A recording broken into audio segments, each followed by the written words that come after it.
Russia's invasion of Ukraine is not just about territory and resources, though they of course play a part. It's also a struggle to control historical memory. Russia seeks to simplify history writing, teaching and mythology down to a few selective narratives that support its current political structure and imperial revanchism. Ukrainian history is complex, messy, and offers an alternative take on Russian and Soviet mythology and undermines its propaganda. Ukraine's struggle is one for identity, culture, language, and even survival, but it's also a struggle to retain the right to question and reshape historical narratives and tell alternative stories that don't fit neatly into an imperial Russian worldview. Welcome to Silicon Curtain Podcast. Please like and subscribe if you like the content we produce, and our material is now being made available on popular podcasting platforms as well, such as Spotify and Apple Podcasts. Mariia Kravchenko is Program Coordinator for the Fulbright Program in Ukraine and a junior researcher in the World History Institute, NANU.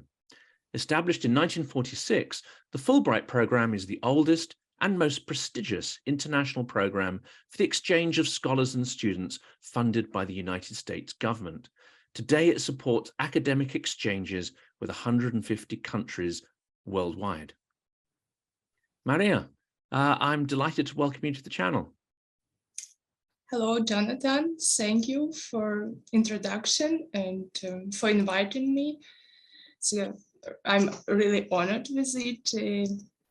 Yeah, today I will speak more than Fulbright coordinator because I was in Institute World History previously before this year. Now I'm just a Fulbright coordinator, but anyway, I'm still connected with history issues, and as a Fulbright team member, we are working this year a lot on the issues you mentioned. We are organizing many panel discussions, lectures, seminars, and so on, aimed to give some answers to complicated questions on Ukrainian history and to involve international audience in such discussions. Just maybe as disclaimer, next week we will have a series of panel discussions dedicated to the question of genocide in past, in present. And one of the panel will be dedicated to Great Famine, Holodomor. Yes, this activity is important today in the context of Russia aggression and in the context of Russia propaganda. Russia propaganda is also not so simple as it could seem to be, because they have not only official channels, but also covered bloggers and agents, and even just ordinary people in social media can share their thoughts in that way that can help Russian to fight Ukraine. And of course, their entire diplomatic service is also a megaphone of propaganda, isn't it? Because if you look at the embassy Twitter feeds, the websites, the social media posts, they have a vast number of accounts worldwide, but they don't have any independence of voice. They all parrot the same propaganda lines, don't they? Yeah, and here I would like to mention something from my own life, from my own experience. I'm originally from east of Ukraine. I was born in Rubizhne, Luhansk Oblast. It's occupied now. I moved to Kyiv when I became a student, just many years ago, before Russia-Ukraine war. But anyway, my relatives stayed there, and So I'm connected with that region, with that city. And Russia propaganda works very well with some people, even Ukrainians. And what I can say from my ex-friends, I would not say friends, because this year showed us who are friends and who are not. So they say like, we don't watch in TV, so we don't know anything what Russia propaganda say. And it is you, Ukrainians, who are influenced by your propaganda. But at that time, even if they really don't watch TV, they use some Telegram channels, they use social media, they use YouTube channels, and Russia propaganda is everywhere where they can to be. And in this situation, Ukrainians should be even stronger than them, and try to present their thoughts everywhere they can do it. So that's why I'm here, even if I'm not a great expert in some questions that we will discuss, but I guess that my part can be useful for Western audience to say what Ukrainians think on some questions of history of nowadays and so on.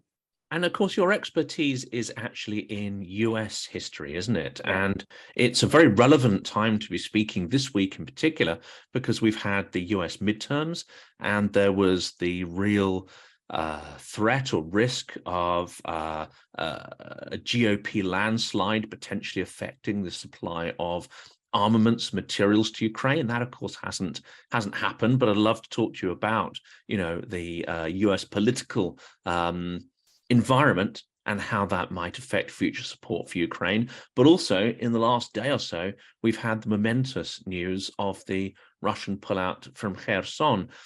And in some respects, I think that good news, that victory, may well give Biden a lift, or it may well help to support the argument that money spent on supporting Ukraine is not wasted, because they're using it sensibly, using it efficiently to deliver victories.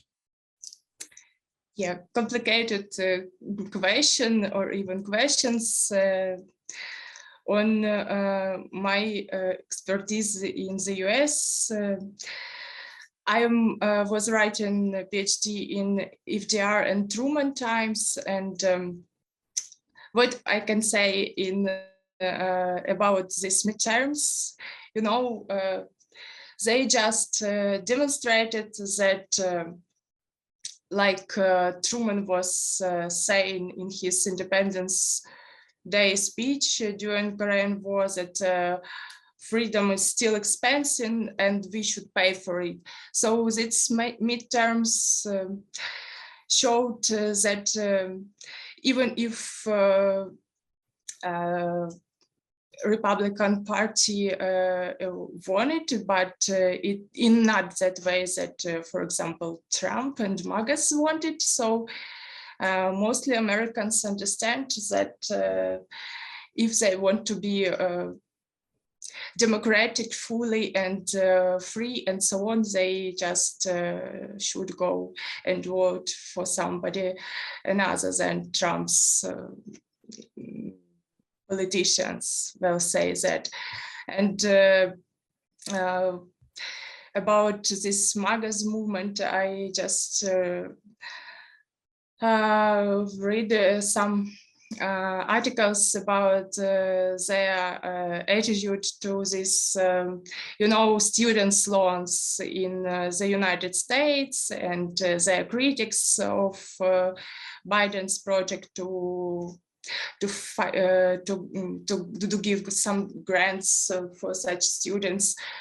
And I just was thinking, if they are not ready to pay for their kids' education, then it's a very bad idea to give him powers. Then they will not be ready to pay for Ukrainian victory at all. But fortunately, American system doesn't work in this way. And anyway, Biden and his administration will stay in power. And we all know that midterms just traditional is won by opposition party. So a protest kind of vote, as it were. Like this. But from what I was reading, that even Democrats are satisfied with the results they have now. So the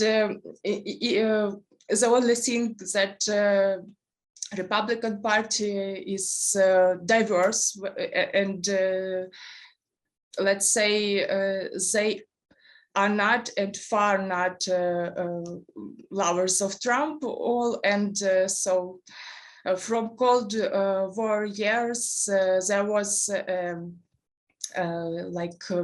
agreement between both party, Republicans and Democrats in the US, that the foreign policy will go in some way in the way to protect democracy in the world. And I don't think really that any of Trumpists will be able to stop support of Ukraine.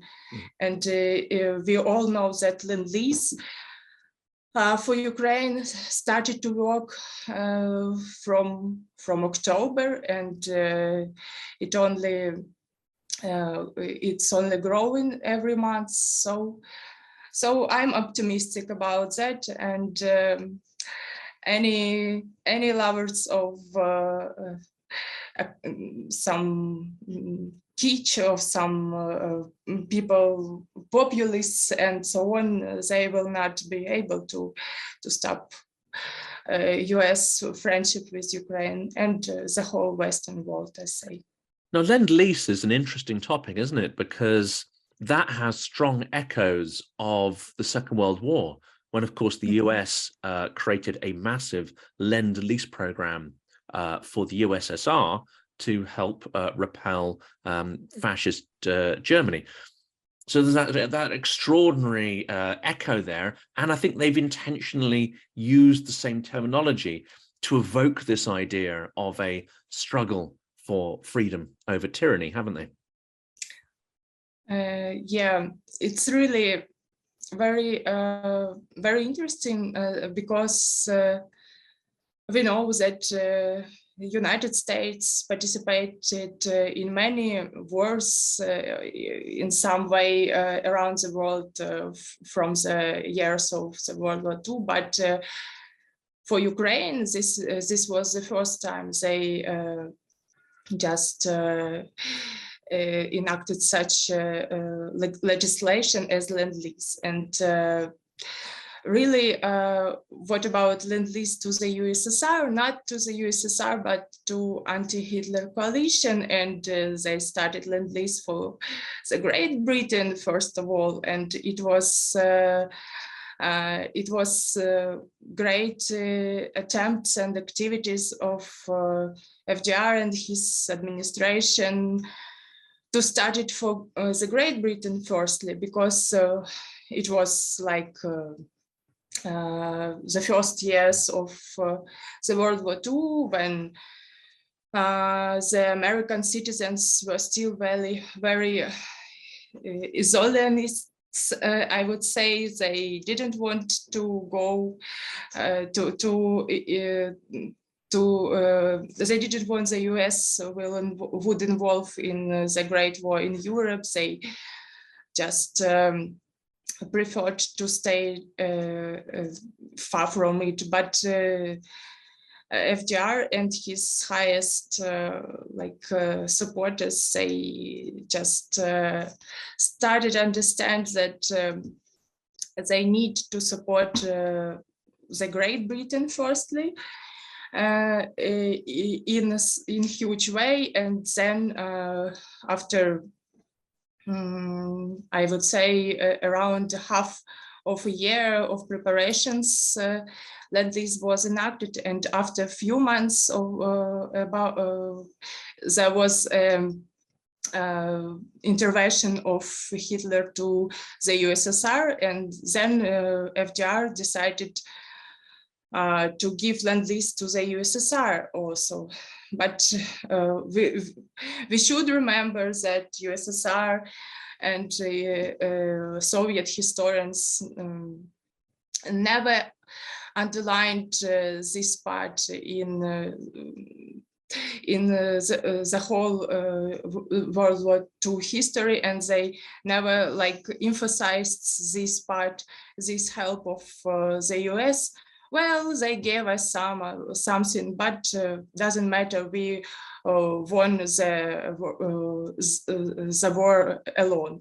So if you ever saw some textbook or just a book by Soviet historian on World War II or Great Patriotic War, as they called it, and Russian historians call it in this way still. So it looks like nobody in the world wasn't fighting with Hitler, only the USSR and Soviet. And that's three great myths, aren't there? In the Russia's history of the Second World War. The first one, of course, is around the Molotov-Ribbentrop Pact. It's conveniently forgotten that actually the Second World War began with basically an attack on Europe by the USSR and fascist Germany combined. They agreed to carve up Poland between them, effectively beginning the war in that respect. The second one, of course, as you mentioned, is the huge amount of materials, the even in some cases the machinery and factory equipment that was supplied that was absolutely essential to help the USSR manufacture the armaments that it needed and get to the front.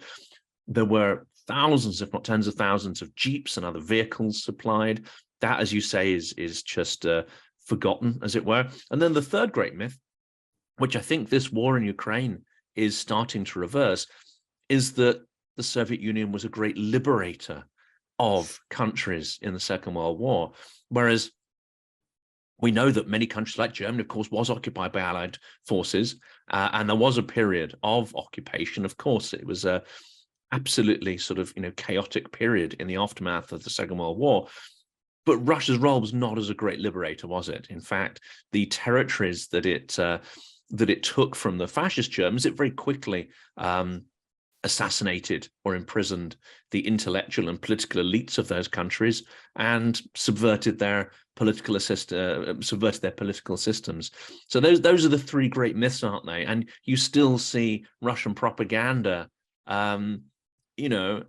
using those myths, because it seems that Russia wants to control history and memory, but also it's backward looking rather than forward looking. And I'd love to hear your thoughts on that. Again, many thoughts, many issues, but what is the main is maybe about, yes, Russia propaganda tries to control history, but in the same time it plays with itself a bad game, because trying to continue that myths and to control the thoughts of scholars, citizens, and so on, they can produce any modern and contemporary idea. And if you just will try to find some idea for what Russia soldiers are fighting now, you will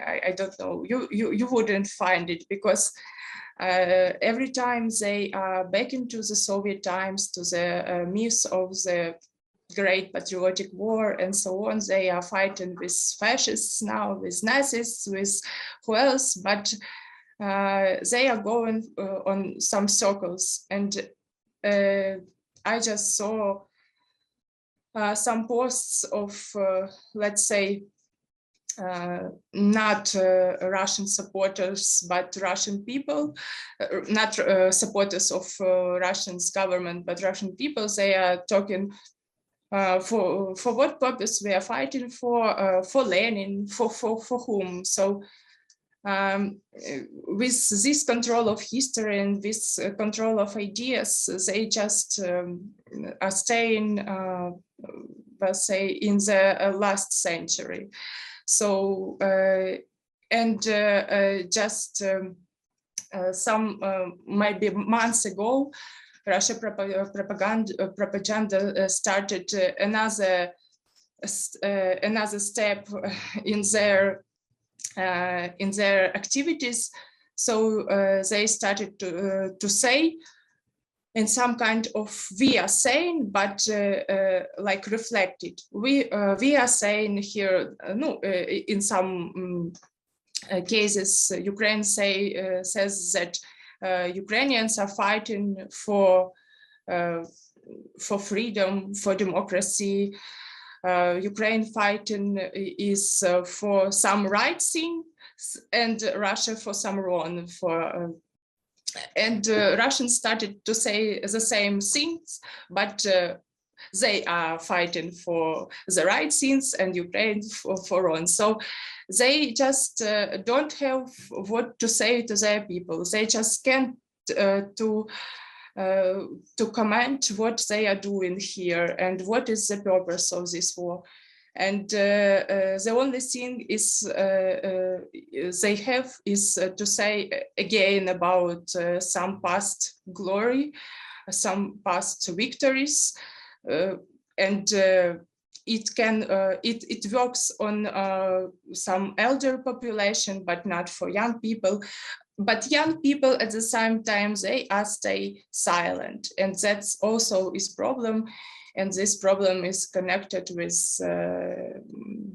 tradition also of political tradition and tradition to be silent and not to talk about some problems that really matter. And they exaggerate as well, don't they? So nationalism is an interesting idea that propaganda uses. Supposedly this military operation, war, as everyone else is calling it, is to denazify Ukraine. And that's one of being the big myths. And of course, no one believes that. If you're in Ukraine, no one believes that. Many people in the West don't believe that. And yet they keep coming back to this ludicrous idea. And it does seem to work with some people in Russia. But what they also do is they pick facts and they pick ideas from history and then they twist them and exaggerate them. So, of course, there were nationalist movements in Ukraine. There was the Azov battalion from 2014 was relatively extreme, but compare that to France and Italy, where you actually have right-wing movements that are much, much bigger and have a much, much bigger percentage of the vote. Russia twists and uses half-truths. And is that one of the reasons why its propaganda works with some people? And just for clarity, the Azov battalion was absorbed into the regular army, and the issues with extremism that might have existed in the past are really, from all the people I've spoken to, are not issues in the present. But propaganda twists history in that way, doesn't it? Yeah, twists, but let me comment something on Azov battalion. Well, I don't think it was extreme, and this myth about its extremism was also a part of Russian propaganda, and because they just needed to have some victim, to have some like case for showing, for spreading around the world. Instead, I know that in their filtration camps, they created such camps in every occupied territory. When people from occupied territory were trying to go to free territory of Ukraine, they needed to go through these filtration camps, And if they, the Russians of some people from so-called LNR or DNR found, for example, tattoo with Ukrainian flag or trezub, or maybe just some jewelry with trezub or so on, or if they heard Ukrainian language in communication with that people were for them Nazis anyway, even if that so-called Nazis, let's say, had Russian citizenship in past, or even with Russian passport in present. Such examples, they are everywhere. And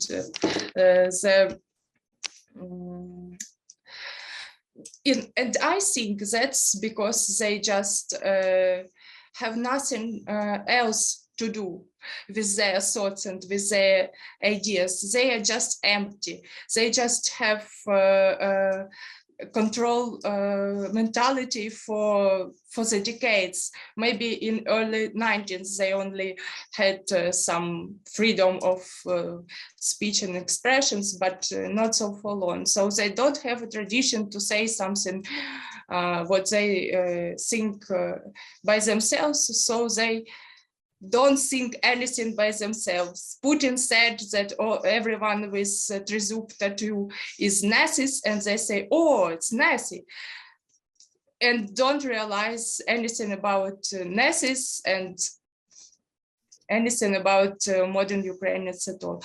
But let me say that now we are trying even like don't pay huge attention to these Russia propaganda cases, because the only thing they are really afraid of is if Ukraine will totally ignore them. So we are trying to ignore them. We produce our senses, we produce our ideas, and what they're saying, it doesn't matter. Very soon it will be world's periphery, like I will not hurt any country in the world. It will be the darkest world periphery, let's say so. And like this latest news about Kherson, yeah, we are of course hoping for the very for liberation of Kherson very soon, but many months of this war persuade us that nothing is done when like a general agency of Ukrainian armed forces didn't say it. So we are waiting for Zaluzhnyi's comments on Kherson and believe that it will be liberated. And another area, of course, which not just Russian propaganda, but this sort of genocidal, I would say, intent is inflicting on, of course, is the topic of the Holodomor. Yeah. And it's a form of, like Holocaust denial, Russia is doing exactly the same with the Holodomor. And there are videos of them destroying and removing, some very beautiful monuments in occupied territories that try to remember those events. And for those who don't know what that was a man-made intentional famine inflicted by essentially USSR, but by Moscow on Ukraine to break the independence, I think, and the will of the Ukrainian people. And a key part of Russia's propaganda is to deny that ever happened. Yeah, here I will say that for me, there are two main questions that we can ask to Russians who want to seem like good Russians. The first question will be about whose is Crimea, So good Russians can't reply on this question, or just starting to be very, very flexible in their answers. And the other question is about your question. What is about Holodomor? Was it or not?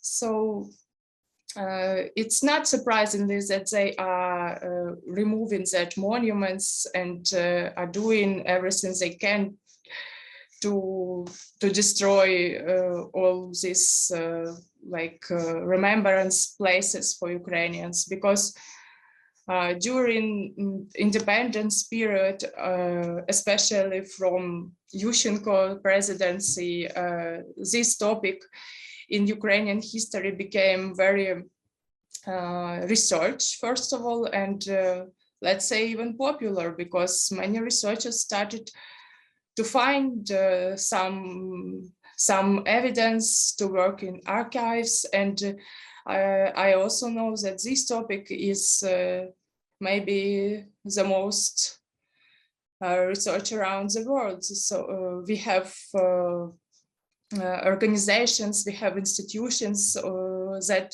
are specializing in these topics in the US, in Canada, in Great Britain. So Holodomor topic, I would say it's like very identical for Ukrainian history. And it's not surprising that they are trying to destroy it, because everything that reminds them and reminds to us and to the rest of the world about Ukraine as a subject, as a actor, political actor, as a separate country, they will try to destroy. And about Holodomor, it's very, very fine that last years we can see that not only traditional academia, think tanks, organizations, and so are working on that. It's very amazing that this topic is spreading in popular sphere, media, and we all know about that film about investigation on Holodomor by Polish author. And here I will say that accidentally I became an assistant of non-fiction author, the author of the book Professor and the Madman, Simon Winchester. He wrote the book Land, the hunger for how the hunger for ownership shaped the modern world. His book project was dedicated to the notion of property on the land, how it was bought, received, confiscated in history around the whole world, in Europe, in Africa, North America, and South Pacific. And thinking about this book, he decided to visit Ukraine to see what Stalin was doing with Ukrainians, to destroy farmers and to confiscate their land. And we were going across Kiev region, in some villages, in rural places, and saw many monuments to that path, saw the number of victims. It's impressive. And I'm very glad that our history, our part is very naturally is going to be the part of global history. It's very important, because what Russia really doesn't want to see that Ukraine is part of the world. Firstly, they want to see Ukraine as a separate, real, strong country, and the second is the part of the world, because they want to see us as a rural part of Russian, let's say, now empire. That's right. And, Ukrainian literature and language in the USSR were to an extent subservient to Russian literature on a different tier, a more provincial kind of tier. But that's all changing now, isn't it? And I wanted to dig into your role in the events that you're organizing and various speeches and presentations you're facilitating. There's been a huge increase in interest, hasn't there, in Ukrainian culture, literature, and history. I mean, one of the best examples are the hugely popular lectures that Timothy Schneider is doing, but also historians like Sergei Plakhy. I've seen lots of events where he appears, and he's obviously extremely knowledgeable. There's a surge in interest, isn't there? And do you think that will stay after the war? I hope so, very hope. And you and we all are doing the great part for this to stay after the war. I think that this time is a chance to become a global country and to play some global role in the world's development. And about other activities, yeah, we were doing a lot of events this year, and not only on history, but on many topics that really matter now. For example, energetic security, or again about disinformation, or just last week, nuclear security. And we had great speakers. One of them was historian, and two other were Ukrainian experts in nuclear security. And for example, Olena Paranyuk, she is from Zaporizhia, where is Zaporizhia atomic station is situated. And she also is expert in security of atomic plants, and so she really had what to comment on this. And yes, we are trying to select some topics that are very relevant, that are very actual to this time, and try to help our audience. Most of them are from the US, I would say, to understand Ukraine and to know more about Ukraine, to be closer to Ukrainians. And I guess we are pretty successful in that. And I think, I mean, the last question I want to ask really is about the future, because even though the current events are terrifying, and of course, as territories like Kherson become liberated, there will be terrible stories of suffering and injustice. But in the long term, are you optimistic for Ukraine, for the development of its cities and economy, and especially the tech sector? Seems to be flourishing despite the war, but also for culture and language. Do you think the long-term view for Ukraine is extremely positive? And probably worth comparing that to Russia, because Russian culture seems to be descending into a spiral of lacking innovation, not forward-looking. It's not evolving at all, and it's going back down into a kind of autocratic hole that is destroying its potential to grow and be a world culture. Yeah, I'm staying optimistic, and about future, let me also give some citation of one of our lecturers. It was Marta Bohachevsky-Chomyak. She is a great scholar from the US, and she was Fulbright Ukrainian director for some years. And she said, like, not from where, but where.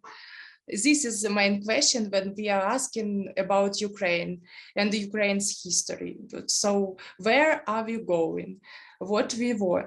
What do we want? And in this aspect, we see that we clearly understand that we are going, first of all, to be free. We are going to be modern. We are going to be democratic. We are going to be the part of all civilized world, to be the part of Europe, to be the part of, let's say, Western countries. And I'm sure that we will be successful in this road, because even this war showed us, let's say, showed myself that Ukrainians have a great potential for the development, because, you know, maybe in the best way that we are staying very resilient and flexible. So even these blackouts that